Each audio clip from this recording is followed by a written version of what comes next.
So hello and good morning, everyone, to another wonderful episode of Exploring by the Seat of Your Pants. My name is Jeremy Hughes, and I'll be your host for today. Today we're joined by currently 6 and hopefully 7 shortly classes from across North America. And I'm just going to read through a list that I have here and give each of the classes a chance to give a bit of a shout out so you can get up, sort of move around out of your chairs and raise your voices a little bit. So first I'm going to introduce Miss Bola's class. Hello. Say hi. You guys have been here early and have been anticipating this. So welcome. And then we have Mr. Baldwin's class.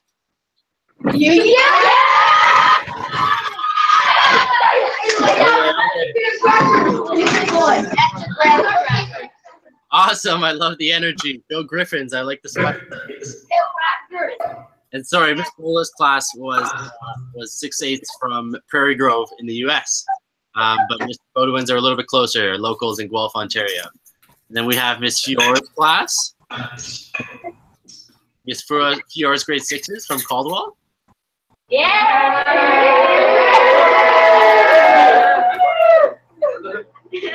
Awesome enthusiasm, guys. I like it. Welcome. We have Miss Reed's class.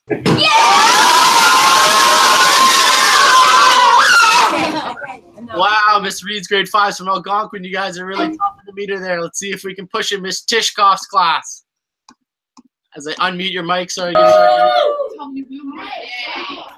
Welcome. More tame. Thanks so much for being here, guys. And last but not least, Miss King's class. Let me unmute you there. Oh, sorry. Give me 1 sec here, guys.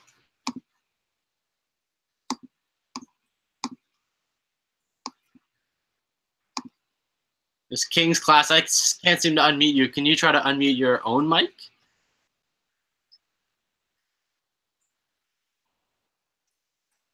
Miss King's grade 4 from Kitchener. If you guys can hear me, I believe I can see you, but I can't hear you. If you can get up and wave. Oh, now your mic's unmuted. If you can make some noise. Oh, they're going to be quiet today. But they're there. I think they're there. And we're waiting for one last class, but hopefully they'll get in as soon as possible. And of course, as well as our lovely classrooms, we're joined by our guest today, Dr. Mike Gill. So I'll give you a bit of a spiel and intro before I let Mike take the floor. Mike is a marine biologist and is the founder of sciall.org, which aims to bring science into the hands of everyone, public citizens, as well as create a communication link between scientists and the public. He's traveled all over the world, dove in some of the most pristine waters in the world, implementing some crazy equipment for some amazing projects, and has recently inspired me to take things serendipitously and to explore all avenues of your interests in and out of science. So without further ado, I'll pass the stage over to him. Wow, thank you very much for the generous introduction, Jeremy. And thank you all for joining me and for your incredible amount of enthusiasm for Friday morning. I'm feeling energized just watching you guys. So I would like to begin actually by asking you all a question. How many of you, by show of hands, I know you're muted, how many of you by show of hands love animals? How many of you would say you love animals? Okay, so we're kindred spirits. I also very much love animals. I'm going to share my screen with you so I can show you some slides here. Jeremy, are you seeing this okay? Yeah, perfect. Fantastic. So we all love animals, it seems like, most of us anyway, right? And it looks like really most people around the world love animals, and that's why Disney has really been capitalizing on this fact most recently. Why do we love animals? Why do we love animals? Well, because they're incredible, right? They're these awe-inspiring, iconic beings. And I, of course, love animals. I just told you that, but I was completely obsessed with animals as a little kid. I had a ton of interests. I liked sports. I liked jet fighters and rock music. But for me, animals were always number one. And I really enjoyed, as a little kid, watching National Geographic and the Discovery for just seeing wild animals do their thing. They didn't even need to be extravagant. Just a wild animal in the wild was enough to leave me in awe. But even at a very young age, I discovered through these documentaries that the animals I loved so much were in trouble. And it was because of human activities. And this was very upsetting to me, obviously. And so I vowed at about age 8, so I think younger than all of you guys, I vowed that I would somehow one day lead the charge in trying to protect the world's endangered species. The trouble is, I had no idea how I would do this. I was pretty baffled with the actual path to this ultimate grandiose plan that I would somehow save endangered species of the world. So I sort of put this pretty heavy decision about what to do with my life off. I put it off for a while. And it wasn't really until I was about to enter my senior year that I faced this decision head on. What do I do with my life? I've got to decide what I'm going to do with my life. And that was particularly important for me because I came from a family that didn't have money for me to go to college. They couldn't pay for my college. So I knew for me to attend college, I needed scholarships. And I learned that to be competitive to get scholarships, I would need to write very compelling essays that explain that I actually do know what I want to do with my life and that it's a great choice and it's worth funding. I am a prospective college student that you should give money to. That's what I needed to convince people of. So I remember this very vividly. My mom handed me a course catalog from the University of Texas at Austin. I'm from a small oil town outside of Houston. And she said, why don't you look through this? And there's descriptions for majors in this book. Maybe you can figure out what you want to do with your life by looking through this. So I did that, actually. I went through and I thought about it, and I looked through the majors and read about all these different kinds of paths you can take. And then it hit me like a ton of bricks. It was so obvious at that point. It seemed so obvious what I should do with my life. And that was to become a journalist and explorer for the National Geographic Society. I wanted to be able to write about and photograph wild animals all over the world, and in doing this, inspire people to care about these animals like I did, and through that inspiration, we could improve conservation and our ability to keep these animals around for future generations. So I was very excited. So this was enough motivation for me in my senior year. This is 18-year-old me. In my senior year to write some compelling essays about why I want to be a journalist and how I was going to change, or you could argue save the world by being a journalist.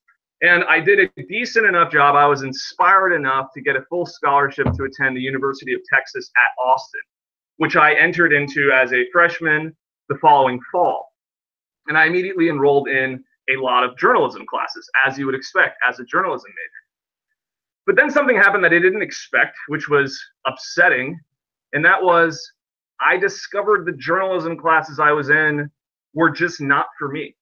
I very much respect journalism as a profession, but I discovered that I was not actually cut out to be a journalist. I didn't want to be a journalist after all, is what the conclusion I'd arrived at after my first series of courses at the University of Texas. So this was very alarming to me because I had just spent a lot of time and energy making this decision. I'm going to be a journalist. I'm going to work for National Geographic. It's going to be incredible. And I was able to convince people to give me money to go to college. And here I was now questioning everything. And this was particularly scary because it meant that I may not only not figure out what I want to do with my life and just may fail altogether at deciding on a career path, but it also meant I might not complete college. So I was very worried. It was this sort of a crisis period. And I remember very vividly, again, these are vivid memories because these are sort of inflection points in my life. I called my mom. I was walking around campus and I was talking about how I didn't know what I was going to do and I was feeling uninspired. And then all of a sudden, I had a very lucky thing happen. I came across, this flyer to study abroad, studying coral reef ecology on this fantastical sounding place called Lizard Island, Australia. And I thought, this sounds amazing. Now, bear in mind, I had not taken science classes at all in college up to this point, and up to this point in my life, so my K through 12 education, where you guys are now, I actually thought I didn't like science. I had this strong negative association with science. I thought science was very boring and unrelatable. The facts that I had to memorize, the procedures I had to follow very strictly in my labs, I found them very boring and unrelatable, and I actually had never was it on my radar that science could be something that I would enjoy as a professional, as a career path. So this flyer was a little bit off-putting because I knew that coral reef ecology was a science. That's about all I knew. I didn't really actually know what coral reef ecology meant specifically, but I knew it was a science, and I knew that if I were to take this class, I would have to take prerequisite courses, which means I'd have to take some introductory science classes to make me eligible to go on this trip, which was going to happen that summer. So I decided this sounds too cool to pass up. I can stomach some science if it allows me to have this crazy adventure in this remote island. So I applied for this scholarship, and I got it, and I ended up spending my summer living and working here. That's Lizard Island in the background. It's an uncultivated island in the northern Great Barrier Reef, Australia, and I spent most hours of most of my days swimming in the coral reefs there and collecting data on the various life forms that you find in a coral reef. Now, I was completely blown away by coral reefs. I'd never been in one before, and seeing this firsthand was incredibly inspiring, as you can appreciate, especially as someone who loved animals so much.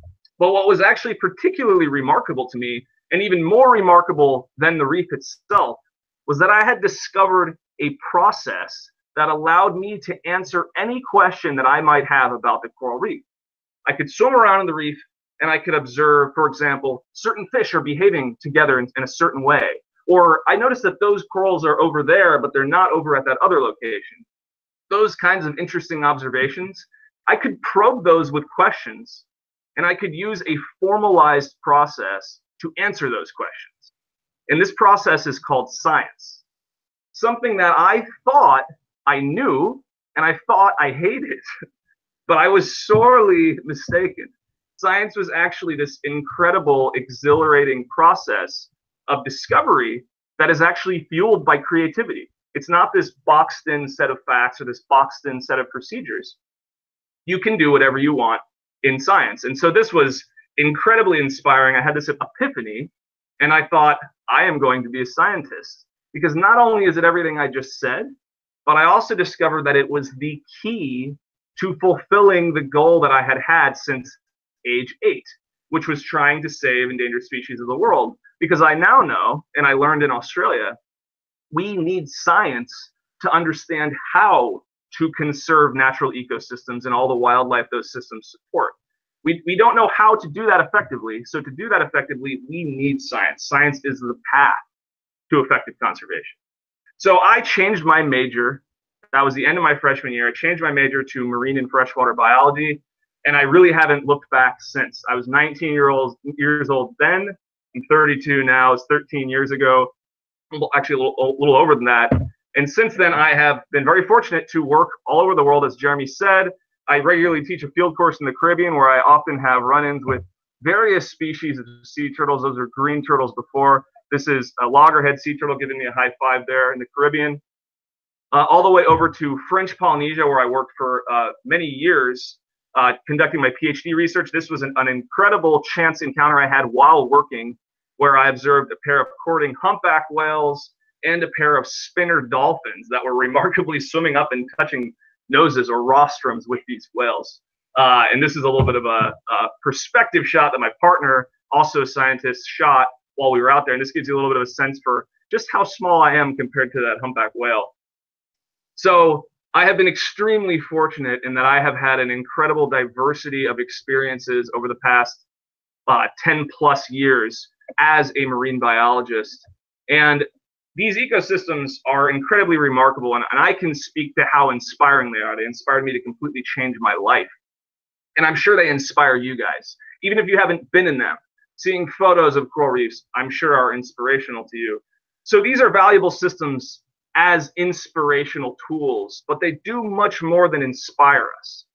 They actually provide us with a whole suite of incredibly valuable, what we call ecosystem services, things that humanity requires to persist.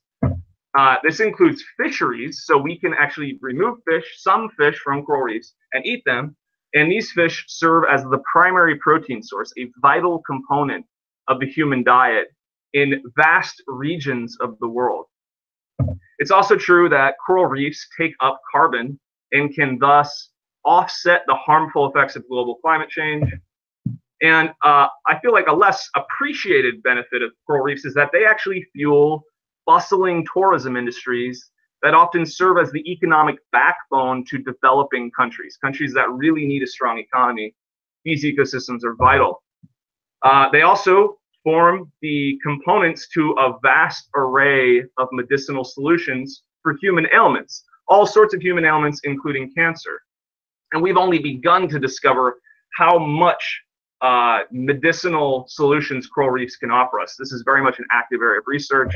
And last but not least, on my short list of the services that these systems provide, they protect our coastlines from storm surges that would batter our beloved sandcastles and homes if those reefs weren't there to break those waves. So these ecosystems are incredibly valuable to humankind on various fronts.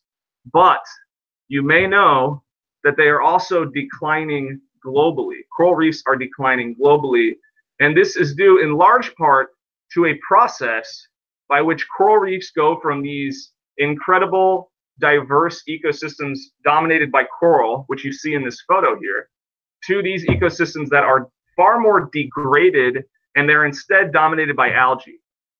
Not dominated by coral, but instead dominated by algae. And when you have these transitions that we're seeing around the world from a coral-dominated reef to an algal-dominated reef, there are associated losses in the amount of services these ecosystems provide to us. So essentially, they can become far less valuable to humans. And so this can be driven by various processes, but one of the main ones is through pollution, and this can be driven by coastal urbanization. When you have a lot more people on the coastline, you can get a lot more pollution there. And that can be pushed into the ecosystem by rainwater, or it can be pushed in directly. In many instances, we directly pour pollution right into coral reefs. In this case, we're talking about nutrient pollution particularly. This comes from fertilizer and actual waste. And so the reason this is a problem is because corals are competing with algae for space in the reef. Now, algae occur naturally in these systems, but when we add nutrient pollution, we can stimulate the growth of the algae. So the algae can do much better, and they can better compete with the coral.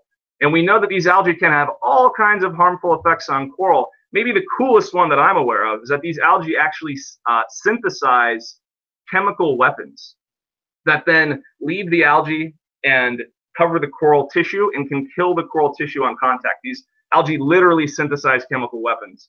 And so this is why nutrient pollution, again, from fertilizer and human waste and various other wastes, this is why nutrient pollution can harm corals indirectly through algae.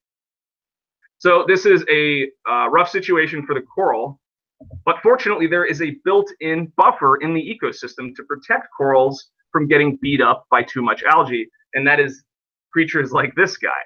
Now, this is a parrotfish. It's one of many herbivorous reef fish whose job it is to consume algae, and by consuming algae, these fish have an indirect positive effect on the corals. So odd as they may look, by removing algae, these guys are really kind of the gardeners of the coral reef.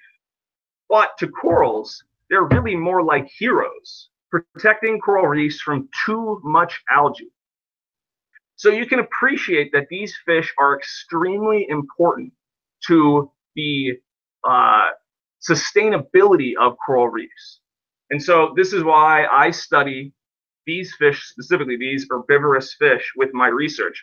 Most recently, I study these fish in remote corners of the world, including the Gulf of Thailand, where I've just completed 2 expeditions not long ago, where I am studying these herbivorous fish. Those are parrotfish there, mixed in with rabbitfish in the yellow there. And these guys form these really impressive schools. And we're trying to understand how these fish do their jobs and what factors affect how well they will do their jobs. And specifically, we put out these, we actually build these massive video camera stands. Jeremy mentioned this in the beginning, some kind of weird ideas that I've had over the years. And this is the mobile version where we have this big PVC structure and we have a bunch of cameras hanging from it. And you can see in this clip, these are 4 of those cameras stitched together. And this allows us to very carefully watch the feeding behavior of these herbivorous fish. We can watch exactly how they're eating algae, what rates are they eating algae, and what factors in the environment are affecting how they're eating the algae. And what's really cool about this work is we've actually trained computers to identify the fish and to track their movements in space in our field videos. And so this is opening up the door for us to truly understand at a much higher level what makes these fish do what they do. And one of the most interesting aspects of this is we're trying to understand how fish actually affect one another. How do fish social networks affect how each individual eats algae? And so this is a really cool area of research that we're focusing on. And I would argue that using cutting edge technology, artificial intelligence and machine learning, which is what we're doing here, this is going to be essential if we're going to tackle the problem of understanding why we're seeing coral reefs decline.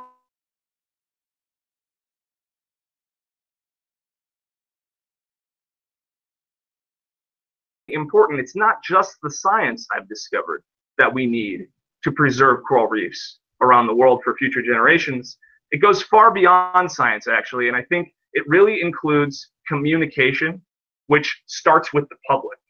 And that's where I have been motivated to create a YouTube channel. And this has been over the past 2 years. I now share my life and my experiences as a field marine biologist. And I get to use the very exciting vehicle of coral reefs to try to get people to understand why we do the science we do and why it's so important for the future of humankind. And so I have various series that I use now on YouTube.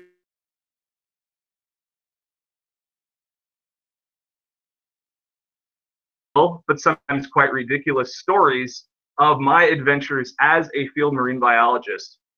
And these are very diverse.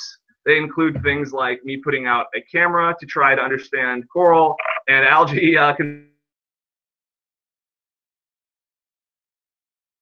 Also had, in a similar context, he keeps going for it, I was videotaping an experiment where I was looking at coral growth, and I had an octopus steal the camera, take the camera into its underground lair, and proceed to take a whole series of selfies with said camera. So I like to kind of explain the exciting, unexpected things that happen in the field while we're trying to answer very important questions in science. So that's Confessions of a Marine Biologist. I also have another series called Misconceptions, where I address commonly held beliefs about science and scientists that are simply false. For example, my friends and family think I'm on vacation all the time when I go to places like French Polynesia and the Gulf of Thailand, and that's simply false. I am working very hard when I do that.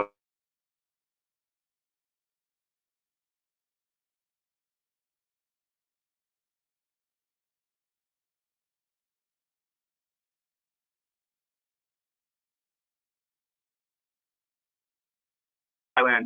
You can watch a whole suite of videos about those online, and you can see the science and the discovery as it is happening. And then finally, I have a series that I like to call From the Seahorse's Mouth, and it's really meant to give advice and sort of an insider's take on what it's like to be a scientist, and maybe more importantly for young people like you, what you can do if you are interested in a career like this, how you too can become a supporter of science, and if you're that interested, a marine biologist yourself or a scientist yourself. So I make these videos because I believe science could save the world. I fully believe this. Science lights an objective path to sustainability. It shows us how we can live in a sustainable way. But science is powerless without the people. We need the public. We need people like you guys. And I know you're very young, but you are the next generation. You will lead the fight to try to preserve and save our way of life as we know it. And I think science literacy and appreciation has to begin very early for this to happen. So I commend all of you for being here, and especially your teachers for exposing you to a more broad set of voices by working with Exploring by the Seat of Your Pants and hearing about science from experts in the field, because I think that's a really cool way to connect people with this process that we often just don't explain very well to people. We as scientists, and I fully take ownership of this, scientists aren't very good at showing people just how awesome science truly is.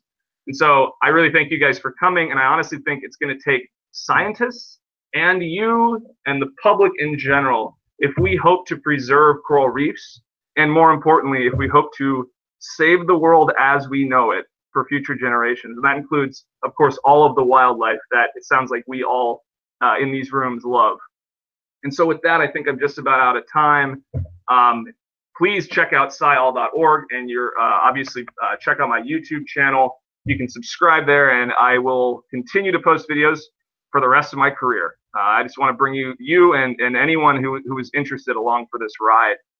And now I'm very happy to take some questions from you guys. I think I stopped sharing my screen. Let's see if it worked. Yep, we can see you again there, Mike. Oh, fantastic. Okay. I was slightly concerned that not hearing anything, I was talking to like a blank screen and you guys had gone away a long time ago, but you're still here. We're all at the edge of our seats, captivated.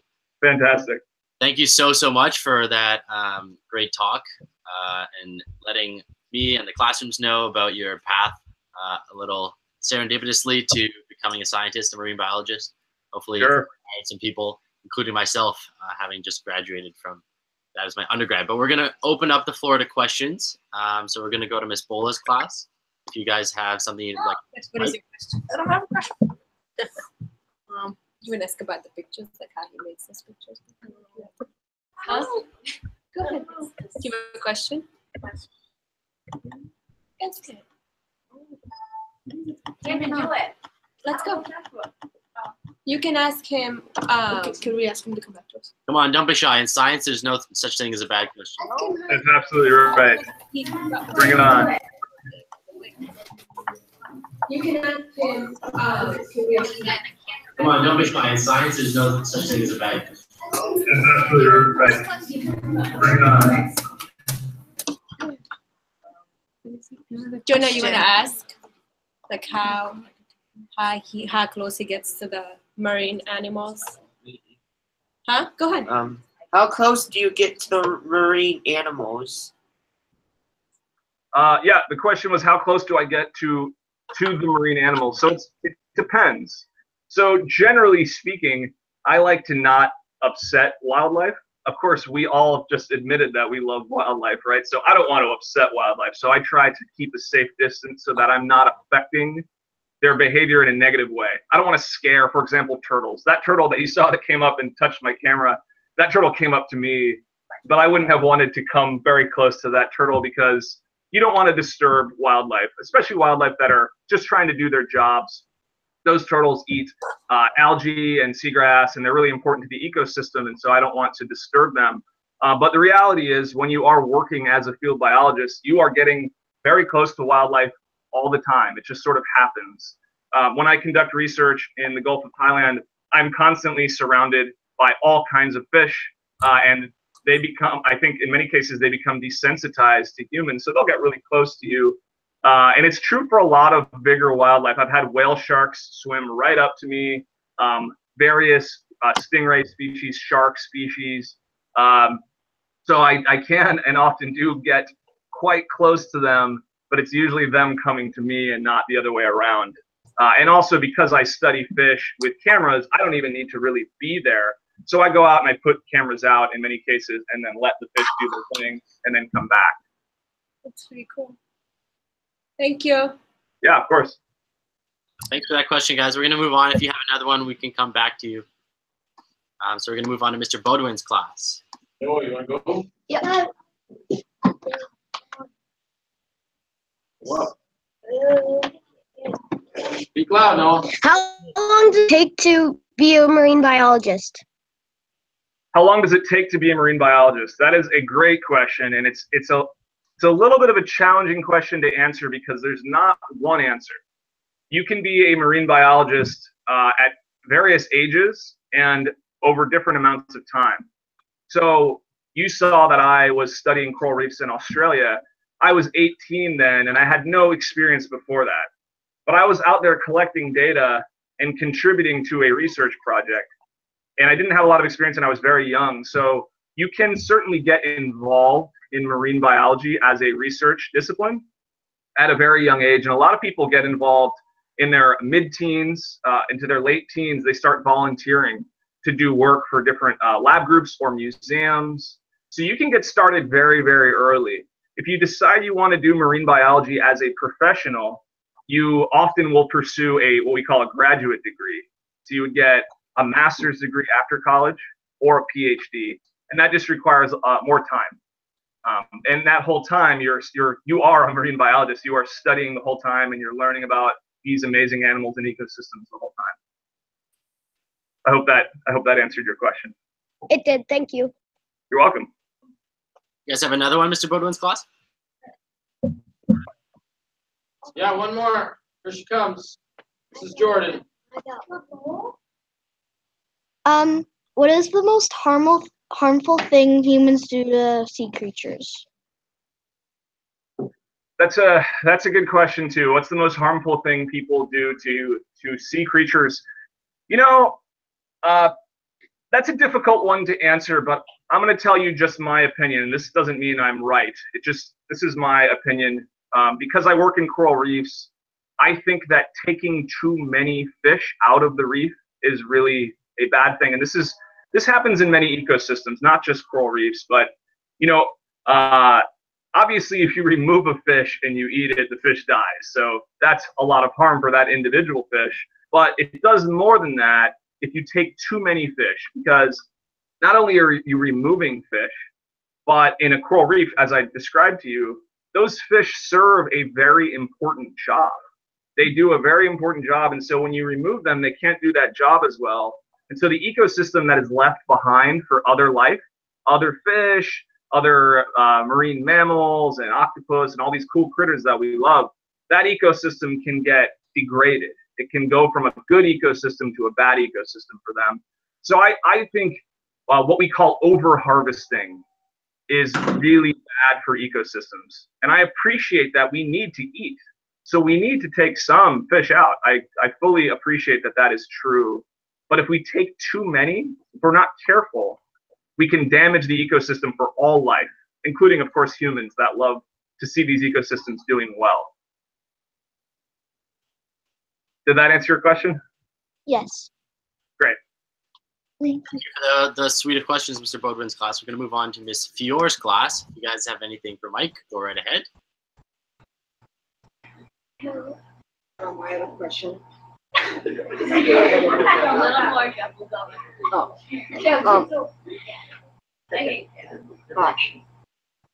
Hi, I'm Move back.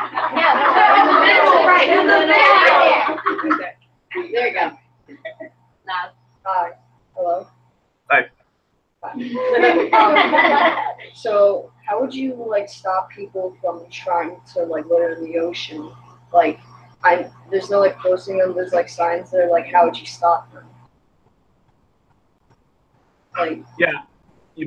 Sorry, you cut out a little bit. I think your question was, how do you get people to stop from polluting the ocean? Was that the question?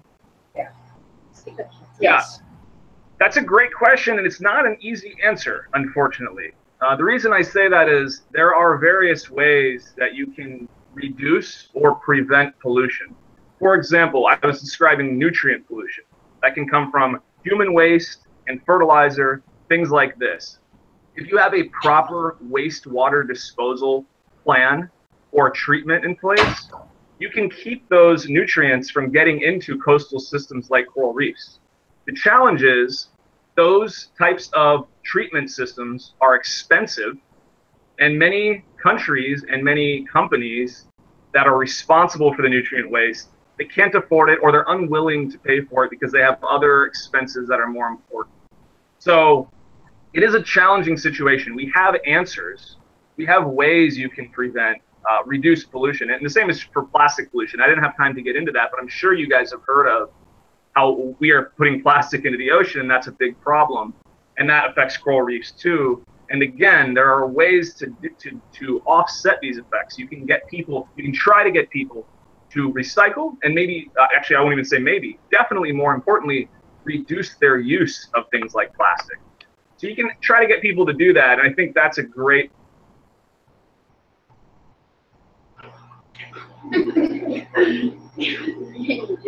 It's a challenging question to answer. It requires diplomacy and a lot of conversations between different stakeholders. A good, tough question, and not a straightforward answer, as most of these aren't. I know. That's a very high-level question. Yeah. Ms. Fiore's class, do you guys have anything else for us? Yeah, we have one more. Sure. Okay. What industry do you find to be to produce most waste towards the marine habitats? I'm probably not. I am not qualified to answer that question with any kind of real accuracy. But I can tell you that I work.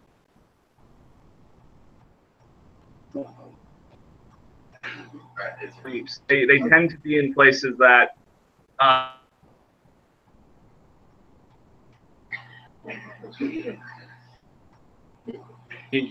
Southeast Asia, these places that have these bustling tourism industries. And so in my personal experience, in tropical coral reefs, a lot of nutrient pollution comes from tourism, comes from the tourism industry. Taking a natural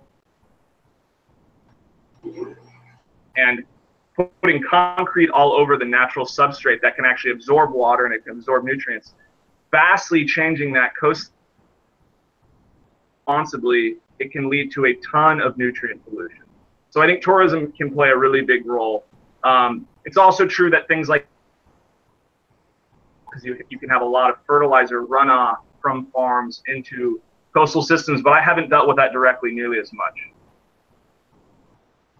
Thank you so much for both those questions, Ms. Fiore's class. And sorry, Mike, you did cut out a little bit in that answer, but correct me if I'm wrong.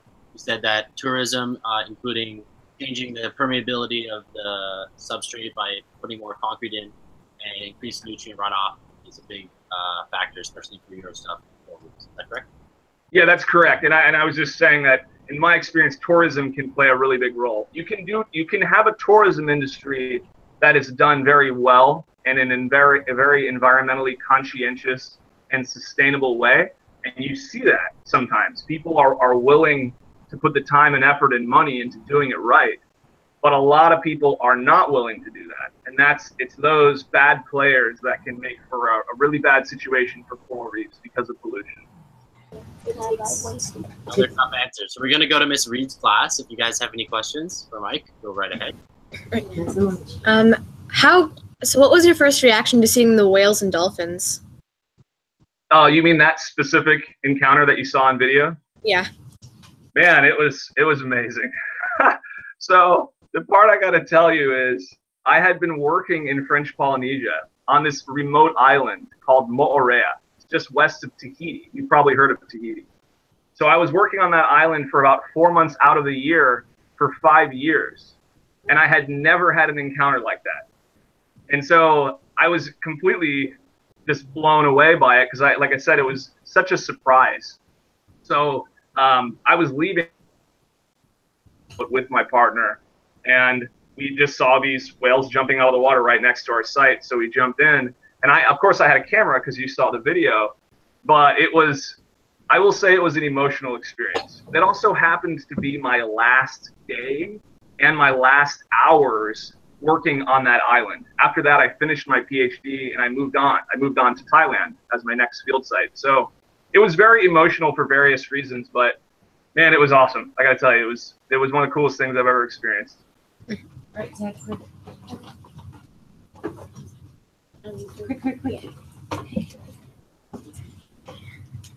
Have you ever been scared encountering an animal? Have I ever been scared encountering an animal? Yes, for sure. I think maybe the interesting thing is, I'm going to answer that in a little bit of a different way, which is I have been scared about possibly encountering animals. So typically when I have been scuba diving or snorkeling with sharks, I'm not scared because I can see them. I realize they don't pose me any threat. I don't see any aggressive behavior from them. So people often ask me, are you scared when you're swimming with sharks? And actually, I never have been. But on the other hand, I have had instances where I have been out in the field and I've had boat engine trouble, and I've had to swim sometimes pretty long distances at night in coral reefs to get back to land. And in those situations, you can't help but think about large predatory sharks, tiger sharks where I was working, that live there. And they never attack people. So it's not a rational fear, but it does still enter your mind when you're swimming at night in a reef, which I generally don't recommend you do. So those are the most intense instances where I actually get nervous. But again, nothing ever happens. So I think it's a pretty irrational fear. Good question. Thank you. Thank you, Ms. Reed's class, for those questions. We're going to move on to Ms. Tishkov's class. If you guys have the mic, go right ahead. We're unmuted. Okay, Eli. Okay, so our first question is, why did you decide to found skyall.org, and what gave you the inspiration, if anything, to do it? That's a phenomenal question. You guys mind muting for a sec? Because I'm getting a call back. I think you're still getting feedback. I think it's because your mic got unmuted and now. Okay, I don't hear myself anymore. Great. That's a great question. What caused me to found skyall.org, and what was the inspiration I had to start it? And honestly, the answer is really you. The answer is young people like yourselves, because what happened was I decided in 2012 that I was going to make a fun video to show people the kind of behind the scenes side of being a field marine biologist, something people just don't really know about. And I had been spending a lot of time in this crazy, amazing looking remote location in French Polynesia, living these adventures, and I thought I should try to share these with people. People would appreciate this, and maybe they'd appreciate science more, and then conservation more. That's what I was thinking. So I made a music video, which you can watch. It's online. And I got a lot of positive feedback from mostly teenagers, mostly people from ages 13 to 18. That was the strongest demographic. And they were just baffled by how excited they were to see scientists doing science. And I had a lot of young ladies tell me that they didn't even realize women could be so involved in science, because a lot of the video has a lot of women doing research that are all actual researchers. So I got this feedback from people, and I thought, this is incredible. I have filled some kind of void, because people just don't know the reality, which is that science is this exhilarating process of discovery. It is the frontier. And so I thought I need to formalize this. I need to do more of this, because I think this could really help. Not only help the world as we keep talking about, but it could help young people find their career paths, which, as you know, I struggled with. So that was my motivation, and it continues to be my motivation. I continue to get a lot of feedback from people, mostly teenagers. The most passionate people I get feedback from tend to be teenagers, and that continues to inspire me. When young people ask me questions, and I often get repeated questions, a lot of people want to know, how do you become a marine biologist? What sort of classes do you need to take? Things like this. I actually take those questions very seriously, and I put them on the back burner for future videos, and I make videos directly from feedback I get from audience members.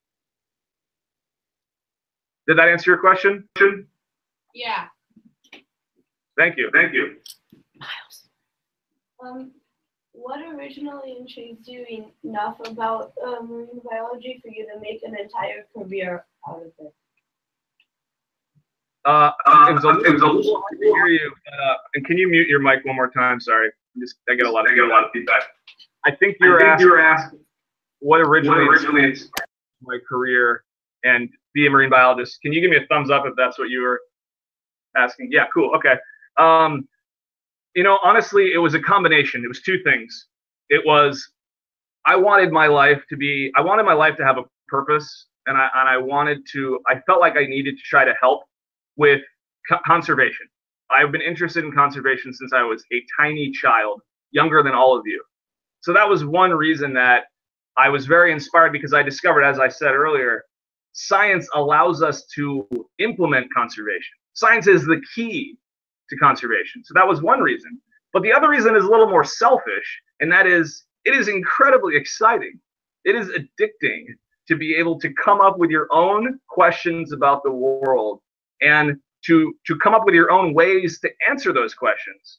And then in answering your research questions, you are creating new knowledge that the human race has never had before. That is an exhilarating thing. And so I love it. It's just, it is an enthralling experience. And so that, I discovered that in the beginning, and it's been true since. You know, that was, as I said, I sort of had this switch over a decade ago, and that inspiration continues. Amazing, great questions from class. We're gonna move to the next class. Say thank you. Thank you. Thanks, guys.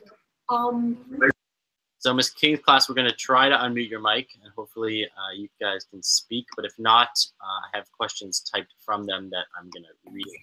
Go first. So, Ms. King's class, we're going to try to unmute your mic. Okay, can you hear us?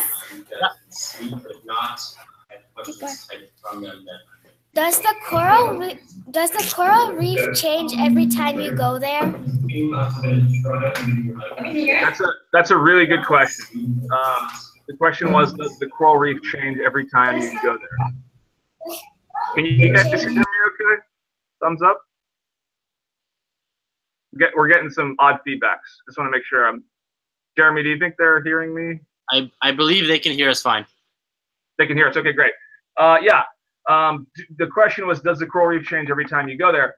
That's a great question, and it's a difficult one to answer. So I worked most of my time in a coral reef that was undergoing a lot of change. So the answer to your question for that coral reef was yes. And part of this was because there were two really big disturbances that had happened. So I worked on an island in French Polynesia, and they had an outbreak of this starfish that actually eats corals. It's this crazy starfish. It's called the Crown-of-Thorns Starfish. It can get to be almost the size of a trash can lid, and it eats corals like cupcakes or donuts. It's just this voracious eater of corals. And so these starfish devoured most of the corals in the ecosystem. And so we saw that ecosystem experience this crazy change in a very short period of time, where it had a lot of coral, and then it had almost no coral.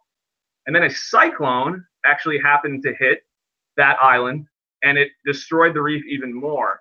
And so over most of my time working in French Polynesia, the coral reef was improving. It went from a very damaged, destroyed state with not a lot of coral to getting lots and lots and lots and lots of coral. So that was actually very cool and very inspirational. On the other hand, you may have read about this, which may be why you asked me this question, which is a great question. In many cases, you see the opposite. So I have a lot of friends that have spent a lot more time in the Caribbean, and I too have spent enough time in the Caribbean to see this myself. You do see the opposite pattern, where you see systems have coral and then go to having less and less coral as you visit more and more. And this often has to do with what we call multiple stressors. So you get nutrient pollution, which I described to you guys. You also get fishing, which I talked to you about briefly. You get warming of the seas. You get physical damage from tourists. You get lots of different factors all happening at the same time. And when you have multiple stressors, it can often be too much for the ecosystem to deal with. And so in many places, if you were to visit a coral reef every year, and there's a lot of things going on there, there's a lot of people there, it's often true that you will see the ecosystem go from something that you really like, that's really nice, to something that's not quite as nice, because it has less coral, less fish, and is overall less pretty, I guess you could say.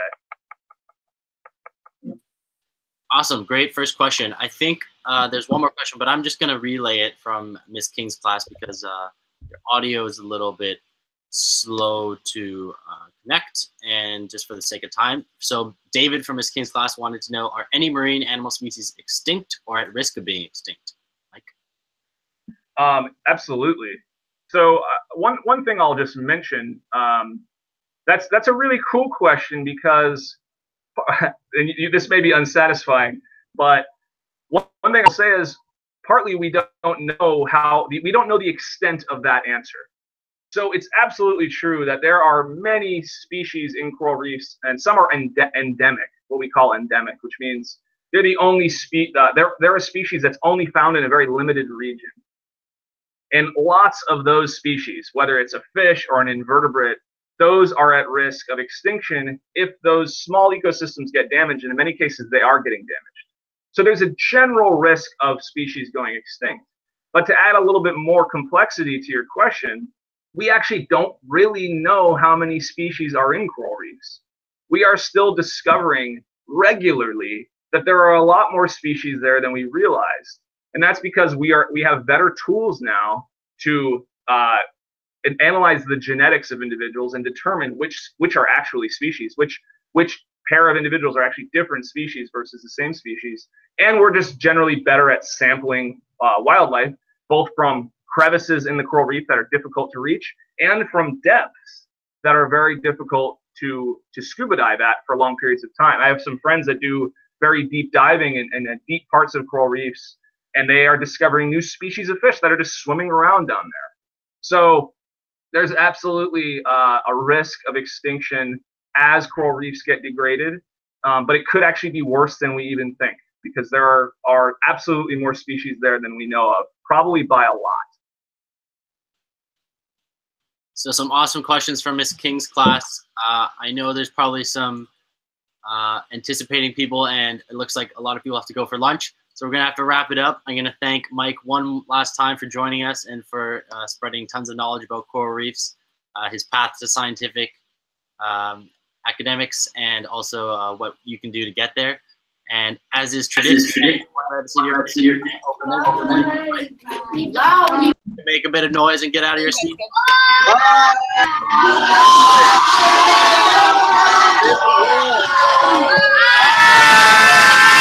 Don't. Get through.